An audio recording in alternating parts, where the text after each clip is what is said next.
ক্যাপশনটা পড়ে বা দেখে আপনার কাছে মনে হতেই পারে যে আমি ভীষণ রকম নৈরাশ্যবাদী, কিন্তু কথাটা আমার না। কথাটা এমন একজনের, যিনি আসলে বাংলাদেশের ক্রিকেটের সাথে সম্পৃক্ত ছিলেন, বাংলাদেশের ক্রিকেট নিয়ে কাজ করেছেন। কে সে একটু পরে বলছি, তার আগে জানিয়ে রাখি যে একটা সময় জিম্বাবুয়ে কিন্তু বেশ শক্তিশালী দল ছিল।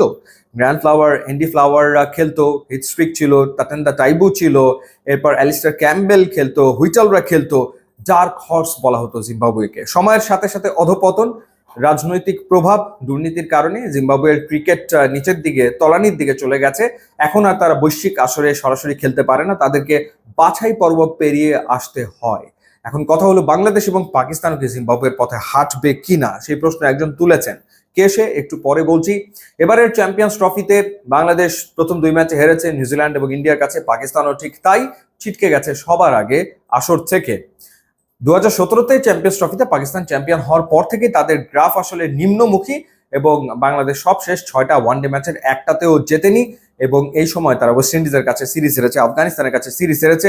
অথচ এই ওয়ানডে ফর্মেটেই বাংলাদেশ কিন্তু তুলনামূলক বেটার ক্রিকেট খেলেছে টেস্ট কিংবা টি-20-র চেয়ে। কথাটা বলেছেন মহসিন শেখ, যিনি আসলে পারফরমেন্স অ্যানালিস্ট হিসেবে বাংলাদেশ দলের সাথে কাজ করেছেন। কদিন আগে যে বিপিএল শেষ হলো, সেই বিপিএল ও খুলনা টাইগার্সের হয়ে তিনি কাজ করেছেন পারফরমেন্স অ্যানালিস্ট হিসাবে।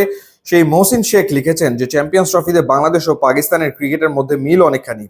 দুই ক্ষেত্রে দুর্বল দল নির্বাচন, দুর্বল ম্যানেজমেন্ট, মেধার ঘাটতি, জবাবদিহিতা নেই, পাশাপাশি গুরুত্বপূর্ণ সিদ্ধান্ত গ্রহণকারী ব্যক্তিরাও অযোগ্য এবং তাদের কোনো জবাবদিহিতা পর্যন্ত নেই। ঘরোয়া ক্রিকেট ভেঙে পড়েছে, অগ্রাধিকার তালিকা ভুল, ফলাফল এই দুই দলই শিগগিরই জিম্বাবুয়ের মতো হয়ে যাবে। শুধুমাত্র বাংলাদেশ না, পাকিস্তান, আফগানিস্তান, অস্ট্রেলিয়ার দলের সাথেও কাজ করেছেন মহসিন শেখ, এবং বিভিন্ন ফ্র্যাঞ্চাইজি টুর্নামেন্টে বিভিন্ন দলের হয়ে তিনি আসলে কাজ করে থাকেন। যেহেতু তিনি বাংলাদেশ দলের সাথে কাজ করেছেন, খুব কাছ থেকে দেখেছেন, সেই কারণে তিনি আসলে ধরতে পেরেছেন সমস্যাগুলো কোথায়। ওয়েস্ট ইন্ডিজ ট্যুরের ঠিক আগে আগে তিনি দায়িত্ব থেকে সরে দাঁড়ান, এবং শোনা যায় যে চন্দ্রিকা হাথুরু সিং এর ঘনিষ্ঠ হওয়ার কারণে তার সাথে আসলে আর চুক্তি নবায়ন করেনি বাংলাদেশ ক্রিকেট বোর্ড। তো সেই মহসিন শেখ তিনি আসলে এই কারণগুলো উল্লেখ করেছেন, কারণ তিনি খুব কাছ থেকে দেখেছেন। আমরাও বিভিন্ন সময় বলে থাকি বা আমরাও জানি, এবং এখনই যদি ব্যবস্থা গ্রহণ না করা হয় তাহলে হয়তো বাস্তবতা এমনই হবে যে বাংলাদেশ কিংবা পাকিস্তানের ক্রিকেট জিম্বাবুয়ের মতো হয়েও যেতে পারে। জানিয়ে রাখি যে তীব্র গরম এবং কঠিন আবহাওয়া থেকে ঘরকে সুরক্ষা দিতে নিয়ে আসুন Nippon Paints, trusted Japanese brand. YouTube, Instagram link দেওয়া আছে, আপনারা যোগ দিলে খুবই খুশি হব। And thanks for watching.